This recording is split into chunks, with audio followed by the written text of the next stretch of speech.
Okay, I'm going to talk about issue 24 of Luminary. This season the book is titled Colour Medicine. For me, we are living through unprecedented change and transformation, and all of us could do with a bit of healing right now. And the book isn't just about how I think we can use colour to heal us in our homes, in our wardrobes, in our lives, but it's also about how we're living and what we're putting into our bodies and what we're surrounding ourselves with, and how we can heal ourselves through our lifestyles, and how we can use design and colour to repair the damage that's been done, and maybe start and begin to repair not only our industry that we're in, but also look at repairing society and the planet.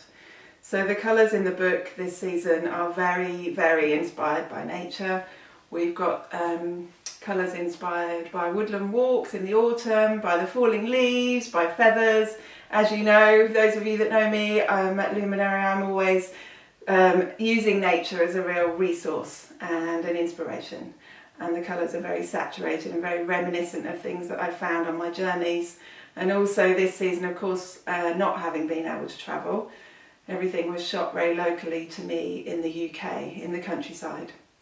So the other thing that I've done this season in the book is that not all colours are created in the same way. For 14 years I've been working with a technical dye house in the UK, dyeing colours to a technical standard.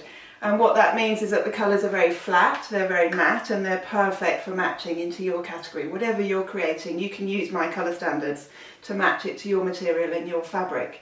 This season I want to dive more deeply into what the future of colour should be. And for me, as a trend forecaster, a colour forecaster, and looking to the future, I really want to think about how we're creating colours.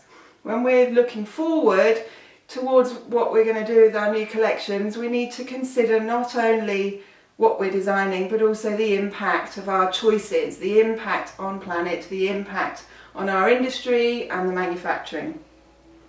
So in doing this, I've analysed a bit more closely the way that I'm creating colours and how we're developing new ideas and the materials and the chemicals that go into creating those colours. So I've collaborated with some natural dyers. I've worked closely with a lady that dyes madder, and we've developed some colours for the book, and I've worked with an artist with indigo, and we've developed some colours for the book. In addition, I'm looking at other ways of producing colour for the book, and I've found and sourced vintage fabrics, and I've worked with some vintage fabrics and bought them in and put them into the book. This is a waste-free way of using and bringing colour into the season. So there's no dyeing involved. It's like dead stock and waste fabrics being used for new colour samples. And finally, there is one swatch in the book which is made entirely from recycled denim. And this fabric has been created from offcuts of denim, from the denim industry, with a manufacturer in Turkey. And it's a magic fabric because it's got limited water use, it's got no dye, so no toxic input in the creation of this undyed, amazing, it's like an amalgamation of colour. So the fabric even tells a story in itself. It's like all these old pieces of denim are being given a new lease of life. This is colour medicine and this is healing. It's fantastic. So the book this season is full of colour and full of magic, and it tells lots of stories about healing and magic, and I've run out of things to say.